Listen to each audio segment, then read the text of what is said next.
Biography.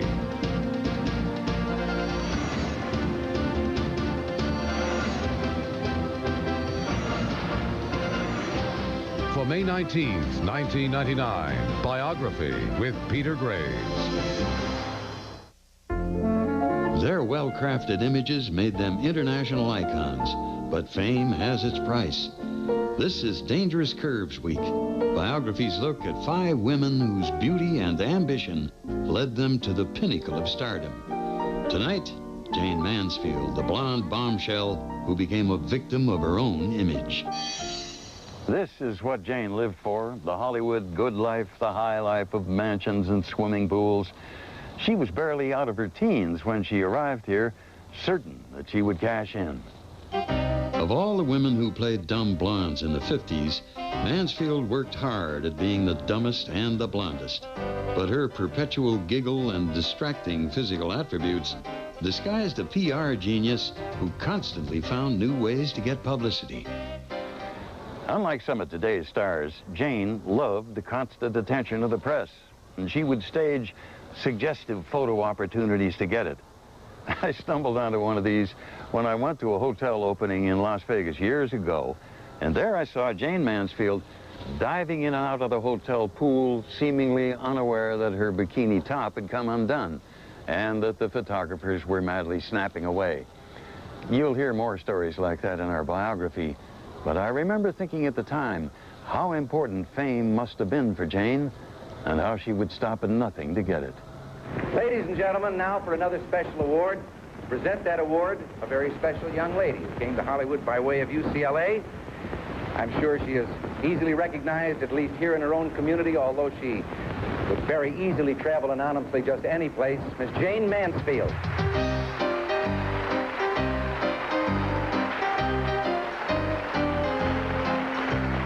It was an era of Cold War and hot blondes. Marilyn Monroe, the undisputed queen of glamour. Mamie Van Doren, the pretender to the throne. And Jayne Mansfield, the lady in waiting. Now, down to business. When the 3 M's were going good, this community was jumping. And if Marilyn Monroe was the Broadway of the blonde bombshells, Jayne Mansfield was the roadshow. Her entire career was based on spoofing Marilyn Monroe. She didn't take herself too seriously, and she was out for laughs. She loved being Marilyn, whereas Marilyn hated being Marilyn. That was the difference between them, I think. She had a wonderful rapport with the people that she worked with. That's why she was so successful with comedians, because she wasn't afraid to give them the setup to get the joke on her, and the joke most of the time was on her. Who wants to be tall? She had decided early on in her life that she wanted to be a movie star. Not an actress, and not even a movie actress, but a movie star.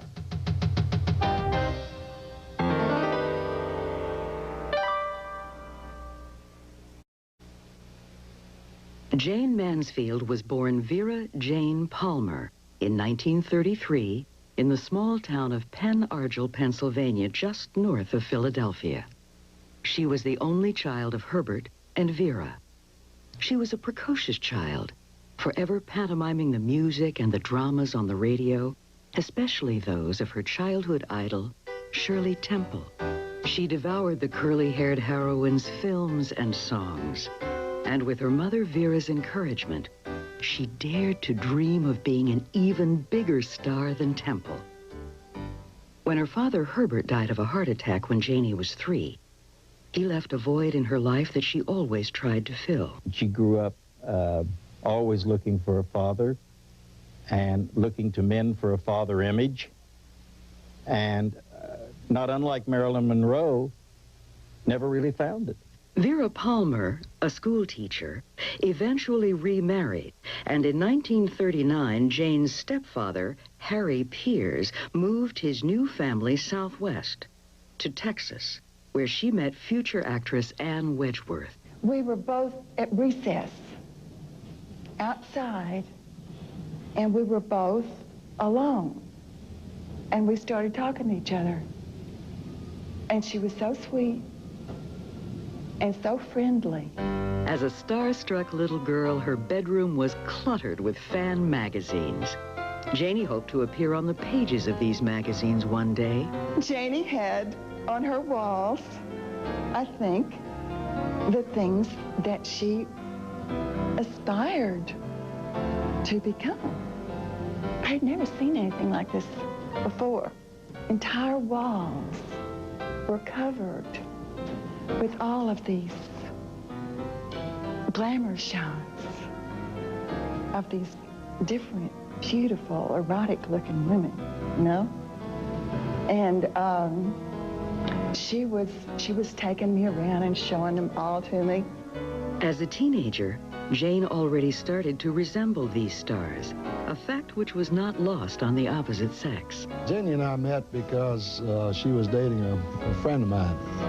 He was not acceptable as a dater to Janie's parents. He had a date with her, but he couldn't go to the house, pick her up. So I agreed to go pick her up and take her to midnight mass in Dallas and hand her over to him during midnight mass and then take her home. That's how I met her. It wasn't long before Jane and Paul started to have eyes for each other. And soon, Paul was picking her up for their own dates. He was talented, very talented guy. He used to play the piano and sing. I think he played by ear. I remember he used to play Won't You Come Home, Bill Bailey, you know, stuff like that. And, you know, he would play for her. I remember she was crazy about him. She was really crazy about him. So crazy about him that they got married. He was 20, she was 16, and not yet out of high school.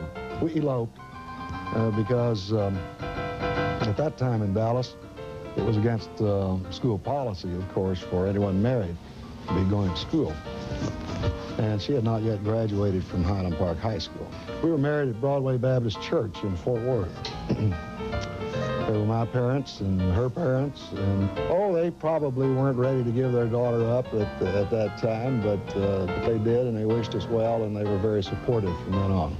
9 months and 10 seconds later, as Jane later remembered, baby Jayne-Marie was born.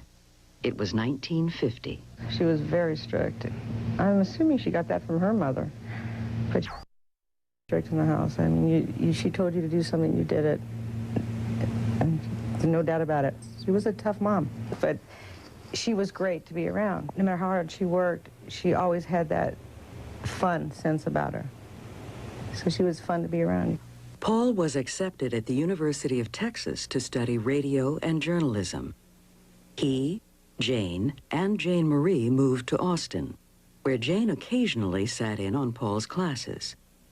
She started modeling and became interested in theater. In 1951, she worked on the stage at the Austin Civic Theater in a play called 10 Nights in a Barroom, and she had last billing.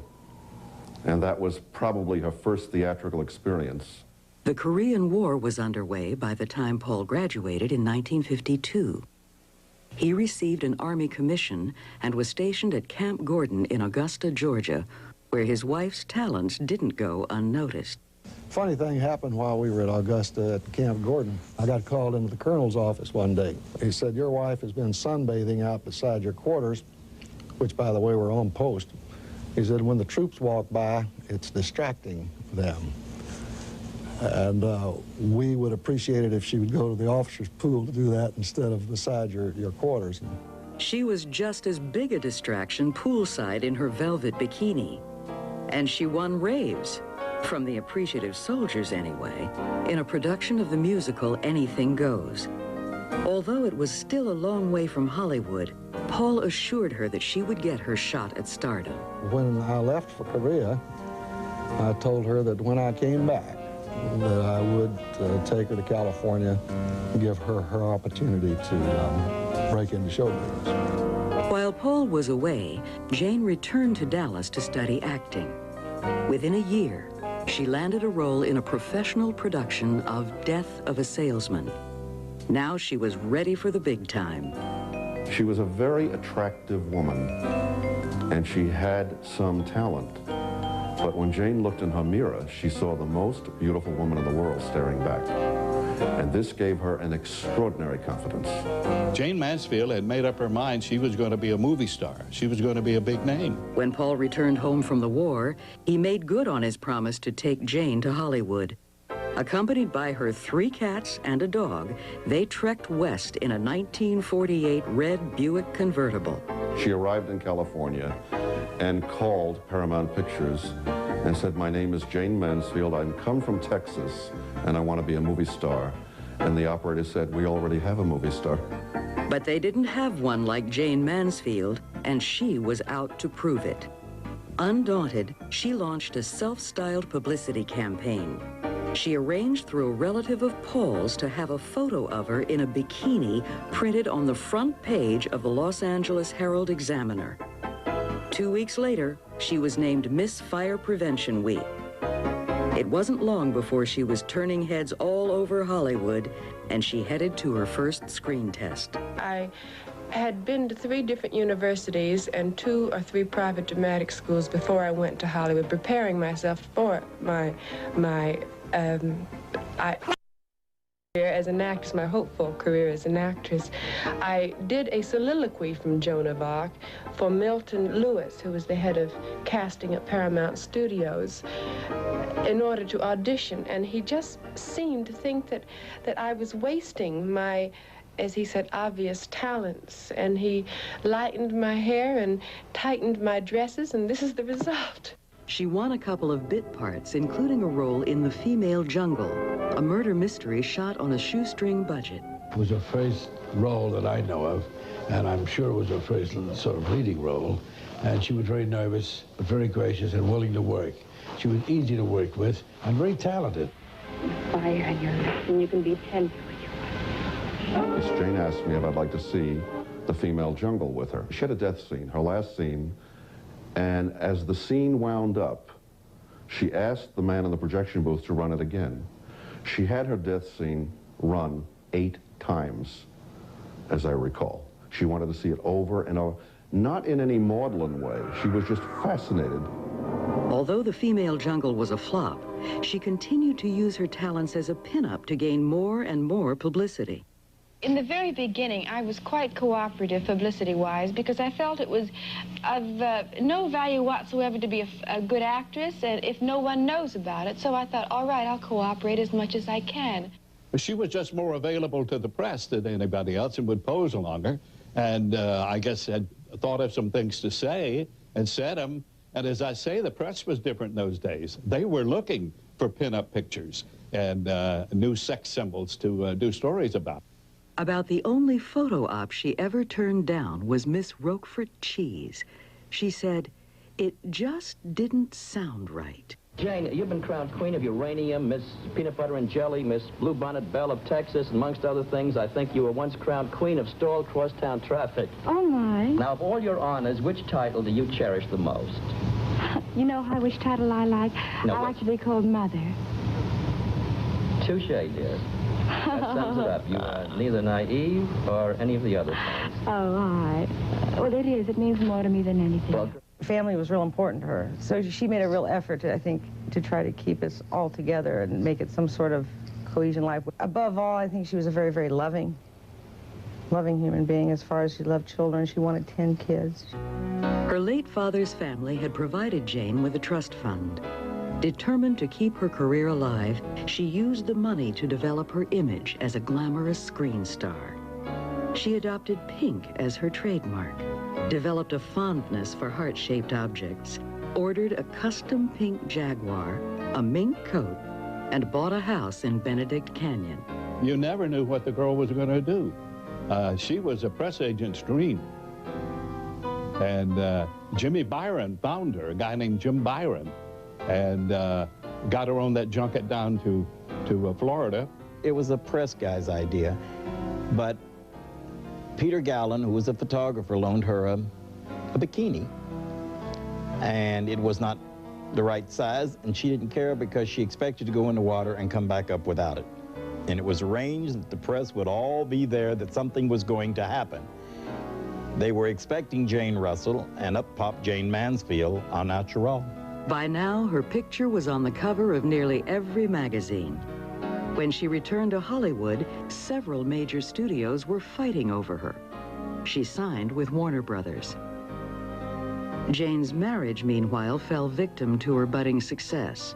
Paul didn't want to take a back seat to her career. I really couldn't envision myself being a Mr. Jayne Mansfield the rest of my life.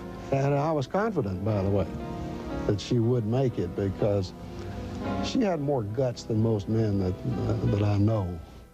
Warner Brothers' infatuation with Jayne lasted just 6 months and 3 bit roles in Illegal, Pete Kelly's Blues, and The Burglar. By the summer of 1955, it was over. Her movie career had collapsed.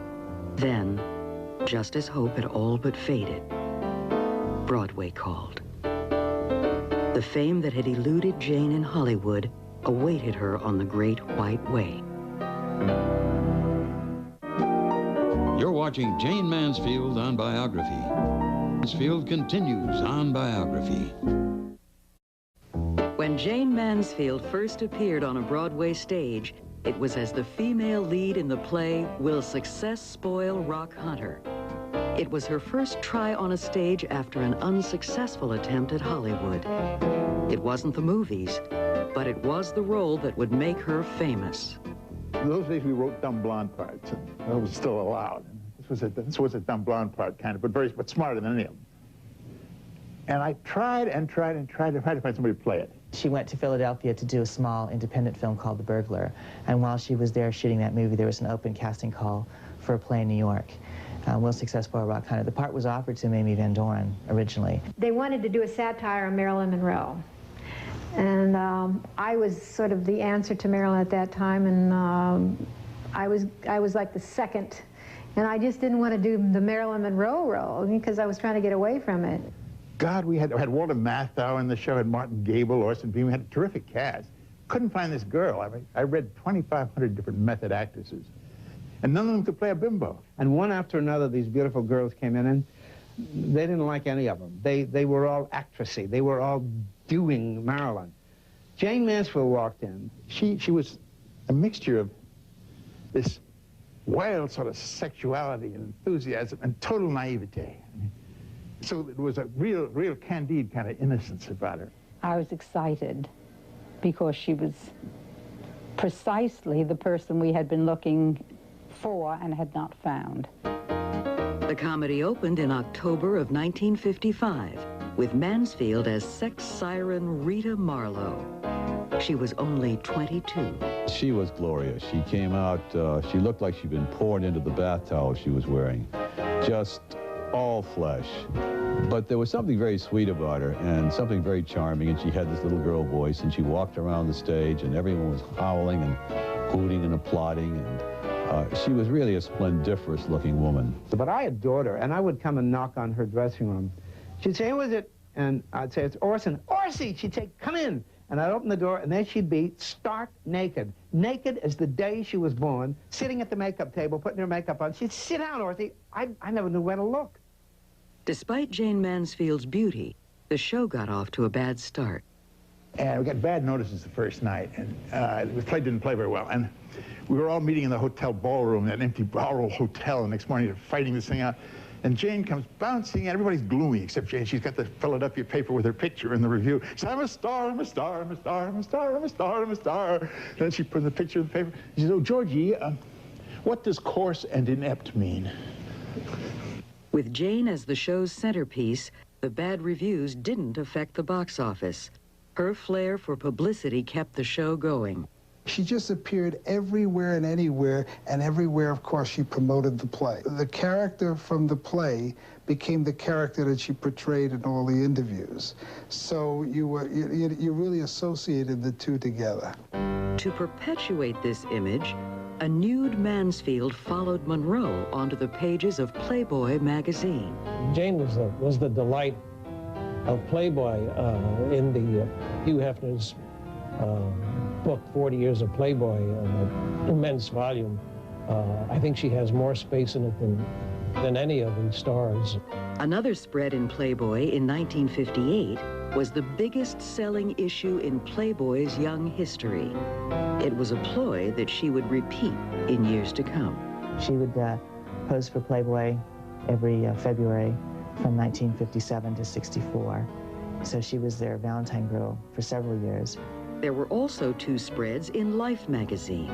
She was, you know, a freak of nature in a way. No publicist gets you on the cover of Life magazine, which in those days was the biggest magazine in America, twice in 1 year.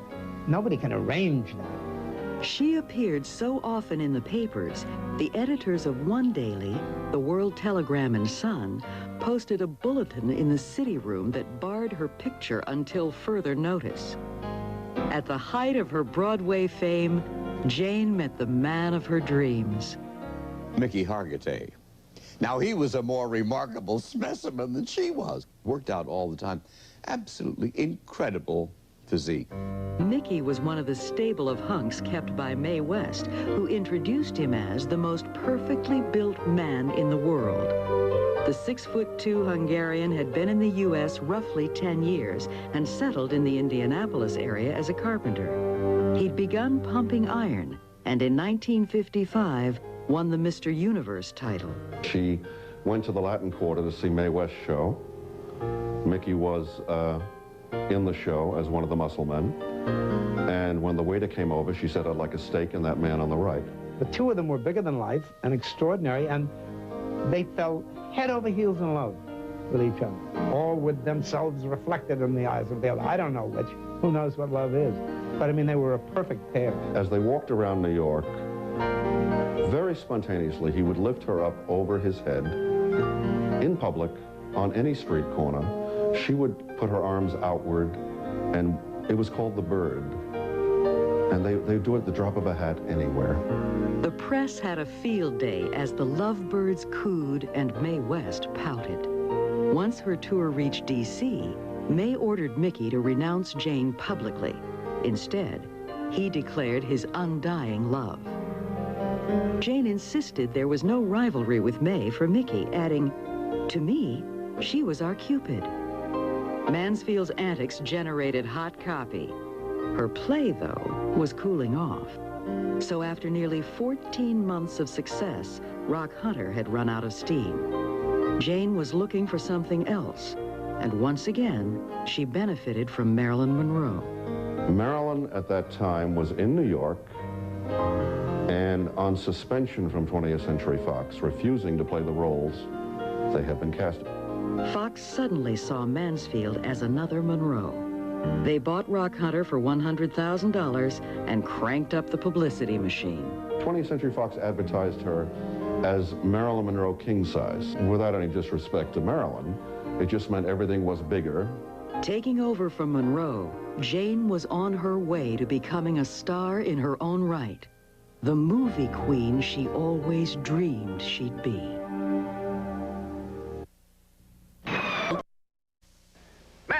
Man, oh, Mansfield. Jayne Mansfield, that is. The terrific star of Rock Hunter in her first rocking role on the screen.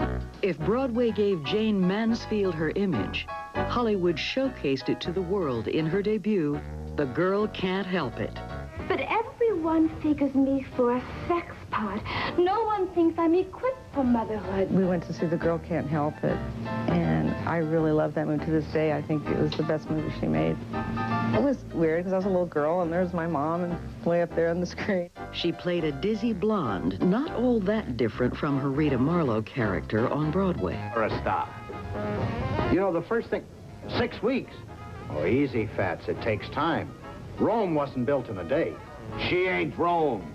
What we're talking about is already built. Privately, Mickey Hargitay and Jayne felt she deserved an Oscar for acting a part so unlike herself. Jayne's next picture, The Wayward Bus, was a departure from her dumb blonde image. Simple as ABC. S-E-X, you mean? Look, you're a salesman, so am I. We both know what the score is. It's even. It was a dramatic film, adapted from John Steinbeck's novel and co-starring Joan Collins. Then, Rock Hunter, the movie, was ready to roll. Jayne and Tony Randall were the leads. Director Director Frank Tashlin adapted the script himself and added a bit part for Mickey. She was in a bubble bath, and she didn't like the bubbles all the way up to here in the bubble bath. And she kept saying, Frank, people are going to say I'm flat-chested. His name only so happens to be Rockwell Hunter. What do you do? I work for LaSalle Jr., Raskin, Pooley, and Crockett. The advertising agency? Oh, those names, how crazy influential. He's a very big, influential advertising man, that's all he is. What do you do there? I write TV commercials. No. TV commercials? Oh, no, I couldn't go for a guy who did that. Could I? Between films, Jane and Mickey signed on with Bob Hope's USO show. It was the first of 3 she did from 1957 to 61. Her enthusiasm for titillating a crowd was not lost on Hope. I just want to say that we're just taking off on a little northern cruise here. Where you going? And if this doesn't melt the glaciers, nothing will. That's all I want to tell you. By most accounts, the Cary Grant comedy Kiss Them For Me was a big mistake in Mansfield's film career. When the film flopped, Fox put the blame on Jane, not Cary. Realizing her mistake, she went back to her old ploys and orchestrated one of the most famous PR stunts ever. It's a party at Romanoff's welcoming Sophia Loren to Hollywood. It's Sophia's night. Jane was just making the rounds, and she leaned over to say hello. And Jane sidles up to the table, and her bosom is hanging halfway out of a dress, and her nipple is on view. There wasn't a thing that Jayne Mansfield did that wasn't planned. It wasn't very carefully planned. Mansfield was instantly the most overexposed celebrity on the planet. Following the stunt, many in Hollywood thought that she had gone too far. Cary Grant warned Jane that her tawdry behavior could get her run out of town. In fact, it did. Fox sent Jane on a world tour, 16 countries in 30 days. No one anticipated the hysteria her sexy act would generate. She was mobbed in Italy by fans who stole a garter from her leg. In England, she caused a stir in staid parliament when she was presented to Queen Elizabeth. And in Germany, she donned a tiger bikini and with Mickey's assistance, ate grapes from a chandelier. The international frenzy continued. Once she returned home, Mansfield mania hit the road on a tour of the U.S. Jane traveled like royalty, passing out autographed glossies and giving breathy thanks to the crush of fans. Her greatest dreams were coming true. All she lacked was a husband and somewhere spectacular to live. Then Mickey surprised her with a 10-carat diamond. Their wedding was kind of like something out of a fairy tale and the front page of a newspaper at the same time. They got married in this beautiful glass chapel in Palos Verdes, and there was a lot of people showed up, a lot of press. I was the flower girl. Her wedding dress was a skin-tight gown of pale pink lace. Bob Hope sat up front making faces at Jane. And I think she loved it, because she loved having millions of people look at her and be around her. Maybe Mickey might have wanted it a little more private, but I don't think he really had much choice in the matter. He went along. Even though she was a married woman, she was still America's reigning sex goddess. Soon after her honeymoon, she tried something new and hit Vegas with her new nightclub act. She went into the Tropicana in 1958. She had, of course, a lavish review. They spent thousands of dollars on the review. And she was one of the first stars to go up to Vegas and make as much as $25,000 a week. Jane and Mickey would have 3 children together. Sons Mickey Jr., born in 1958, and Zoltan in 1960. Their daughter Mariska was born in 1964. Now parents together, the newlyweds turned their attention toward more domestic matters. They built a home to fit her movie queen image. The beautiful estate that's still there on Sunset Boulevard, the Pink Palace. Well, everything was pink. The rooms, the walls, the carpets, of course, the exterior. Mickey, being a contractor and loving to build, as he does, still does, he re-landscaped the whole back of it. We had a heart-shaped pool with fountains around it, with music underwater. We had our own zoo, pretty much. She was quite a lover of animals, and we had at any one given time maybe 30 dogs and donkeys, and we had an elephant, we had monkeys, we had ocelots, we had maybe 40 or 50 cats. The bathroom was completely carpeted and pink ceiling floor with like 3-inch shag all the way around, gold mosaic, heart-shaped bathtub. No matter how grandiloquent your home is or how poor your home is, if you're there with your husband and your family and those you love, that makes it cozy. Not how much money you have or what you put into it. Vera Jane Palmer, the starstruck little girl, had grown up to become Jayne Mansfield, the sex goddess of the 50s. But the decade of the 60s would bring change for everyone. Turn the page and experience a lifetime. Every life has a story. Biography Magazine. Merrill Lynch is proud to sponsor Biography and Biography Magazine. No matter what you want to achieve, we can help. Ask Merrill Lynch. On Biography. Biography. The 60s. Diamonds and glamour gave way to beads and funk, and fashionable figures from full to stick.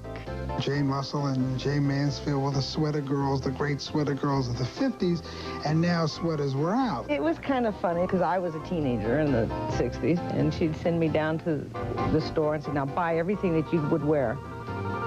And then she'd wear them. She seemed to feel like if skirts were mini skirts, then she'd wear a micro skirt. If it was in to wear a go-go boot, then she'd wear one blue one and one white one. And she just did everything too much, you know. She just became a big cartoon. Here's a woman that's built an image, or had an image built for her as a caricature, as a blonde sex symbol, and all of a sudden the 60s come and the look don't touch days are over. Since her initial splash in '56, she had made only one other picture in Hollywood, the George Raft story. Rather than spend a lot of time and money on Jane's films, Fox shipped her to Europe. It is a bad sign in that era when you were under contract and they sent you to England to make a movie. That was the first sign that it was over. And Jane was in England within a year and a half of arriving in Hollywood. The audience didn't buy her. That's why any career nosedives. Her contract at 20th Century Fox was dropped. 1962. She'd been with him for 5-6 years. But the biggest reason for her decline was the death of Marilyn Monroe. One of the most famous stars in Hollywood history is dead at 36. Marilyn Monroe was found dead in bed under circumstances that were in tragic contrast to her glamorous career as a comic talent. When Marilyn died in 1962, all of the blonde women from that period, their careers went into a deep decline. In one last attempt to save her career, Jane went for a makeover. Well, in 1964, she decided that she was going to change her image. And we packed up, moved from California to East 69th and Park Avenue in New York. She started wearing her hair up. She started wearing high-neck dresses. She started wearing gray and conservative clothes. She became very serious in her attitude about getting good roles in films, but they didn't come. I think that was the problem, but she really wanted it to change. Her agents really decided that the next logical move for all this great image and all this publicity was television. Television and nightclubs. Television was her new medium to conquer. She became a perennial guest, appearing everywhere from game shows to Jack Parr and Jack Benny. I'm quite flattered that you came here to see my show. Frankly, Jack, I really didn't expect to be here myself. You didn't? No, what happened was I was just walking outside, passing the studio, and an usher ran out and grabbed my purse. Every show she went on, the ratings jumped. She had television offers, but she had the mistaken belief that as a movie star, she should always just do movies. The part of Ginger in Gilligan's Island was supposed to be Jayne Mansfield. Which would have made her a TV star and kept her in money from residuals for all time. She turned it down. Here was a girl getting $25,000 a week in nightclubs, and she had offers pouring in for that kind of thing. And to go and do a one-shot on Jackie Gleason, she made more money than what they were offering. So it really was just economics. TV suited her image, but she could never do more than occasional guest spots. Her bread and butter continued to be promotional appearances. She averaged one a week, whether cutting a ribbon or opening supermarkets for $5,000 cash and merchandise. At a meatpacking plant, she walked away with 250 pounds of meat. She was very good at self-promoting, and they furnished the house, I think, for almost next to nothing because of her ability to self-promote. She'd work out some kind of a publicity gimmick to get the stove or the dishwasher or whatever it was that she wanted. She started pushing the erotic envelope. In Rio, Jayne ignited a male carnival crowd with a tabletop shimmy. Hysterical revelers stripped her to the waist before Mickey hustled her out. Her next film, Promises, Promises, chronicled the sexual misadventures of two couples on a cruise. Its nudity set Hollywood precedent, and location stills were later featured in Playboy magazine. In 1963, Hugh Hefner was arrested in Chicago because he had printed these naughty pictures, which we consider them naughty today, I guess, of Jayne Mansfield in his Playboy magazine. And those were scenes from Promises, Promises. The strain of her deteriorating career began to reveal itself in her marriage. She felt too restricted. And Mickey came from an old Hungarian family where they were very traditional. And although she needed a man to lean on, she didn't want a man telling her what to do. I think he believed that she'd outgrow this, but she didn't. They had terrible fights, but he was always there for her when nobody else would be. They'd been together a really long time. I think maybe he had had enough. I do know that she loved him to the end. They went back to and from each other a couple times. In 1963, Jayne and Mickey were divorced. After the divorce, Jayne moved her career in a new direction, singing. It went nowhere. She also tried summer stock. Her director was Brooklyn-born Matt Cimber. He became her manager, and in the fall of '64, they wed, quietly. Their son Anthony was born that next year. For me, it wasn't so much of a sexual attraction as a fun attraction. We laughed and had a lot of fun together. She absolutely enjoyed life. But as her career continued to decline, she found less in life to enjoy. She turned to alcohol. There was no question, toward the end, she had an alcohol dependency. It was almost like she was saying, see, I'm human. See, I'm real.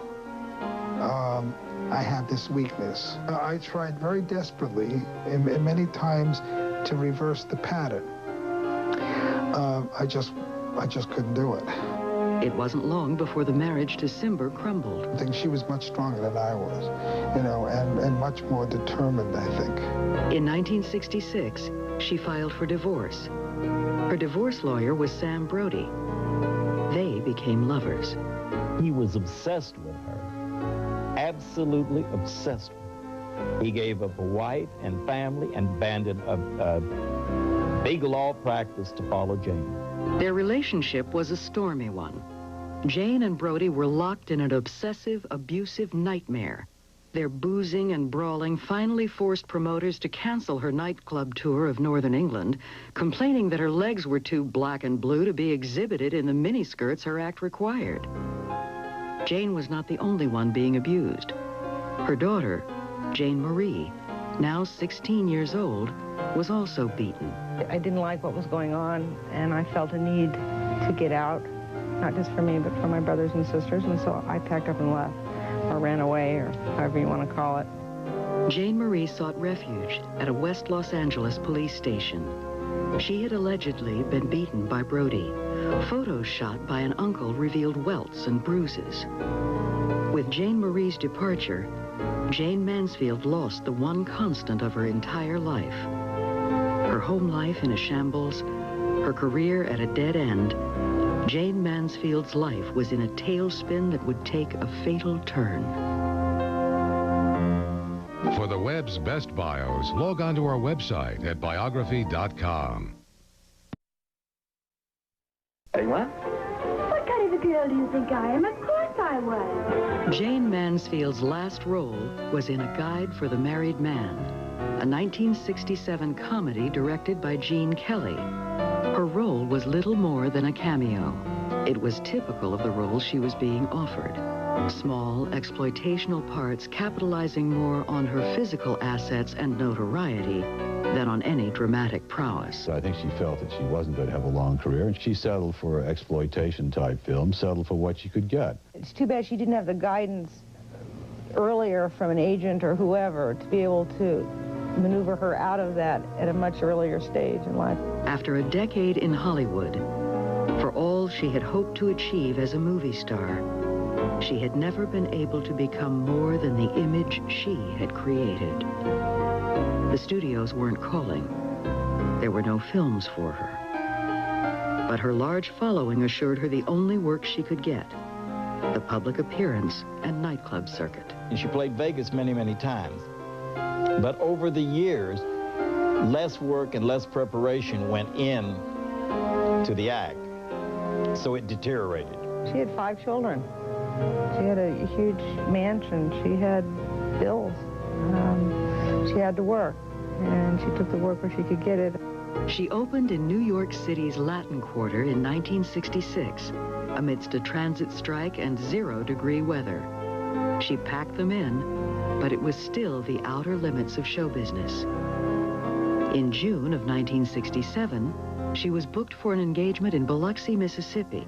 I was held over in New York, and I asked her if she would take my gig, and she said that she would, and that I would take hers, which was later. With Sam Brody and 3 of her children along, Mansfield opened at Gus Stevens' Supper Club. Rednecks, they yahooed, and you know, they make a lot of noise, and you can sing off key, and then they go, yeah, you know, just show a little more this, you know, and you collect your money, and then you wiggle to the bank and deposit it and go off to New Orleans and have fun. In the early morning hours of June 29, 1967, Mansfield, accompanied by Sam Brody, driver Ronnie Harrison, and her 3 children, left Biloxi, bound for New Orleans. There, Jayne had scheduled a television appearance in the morning. She had decided to make the 2.5-hour drive immediately following the last show of the night in order to sleep an extra hour in the morning. While en route, their car was suddenly enveloped in a thick fog of mosquito pesticide. Speeding along Route 90, they never saw the 18-wheeler that had slowed ahead of them. When the police arrived on the scene, they thought the Buick had been a convertible. The roof of the car had been completely sheared off. Mansfield, Brody, and Harrison were killed instantly. Miraculously, all 3 children, asleep in the back, survived. Initial reports from the scene indicated wrongly that Mansfield had been decapitated. A wig, knocked from her head upon impact, caused some confusion among eyewitnesses. My aunt couldn't tell me, because it happened in the middle of the night, and they had phoned her. So she just handed me the headlines. The funeral was held at her birthplace of Penn Argyl, Pennsylvania, according to the wishes of Mickey Hargitay, who had been named official widower when a judge declared Jayne's divorce to him void. Though Hollywood was conspicuously absent from the affair, thousands of fans congregated to remember her. The crowd was very respectful. I saw men remove their hats, for instance, as the casket went by. There was probably more people at this funeral than 2 or 3 towns together. That's true. There was a lot of people there. It was one last Mansfield mob scene, a funeral fit for the movie legend that Jayne Mansfield almost became. Her stardom lay not in Hollywood, but in the devotion of her fans who attest Jayne Mansfield was a star. She gets a bum rap from everybody. Jayne was 10 years ahead of her time. Jayne was actually a piece of pop art. I remember her and me giggling. I mean, I remember her as being silly. I remember the good times. You know, that's the way I want to remember it. Here in Hollywood, one of Jayne's children has been making a name as a serious actress. Mariska Hargitay, now 35, had a regular role on ER and is in an upcoming movie called Lake Placid. When her mom died that night in Louisiana, Mariska was just asleep in the back seat. The car itself has also been in the news. There was recently an auction of famous vehicles, and the 1966 Buick Electra, in which Jayne was killed, was a total wreck, worth about $100. But a collector paid more than $8,000 for the car. It is perhaps a permanent reminder of the woman who lived and died in the fast lane. Tomorrow, Anne Margaret. Sex symbol. Until tomorrow, I'm Peter Graves. Thanks for watching. Lincoln.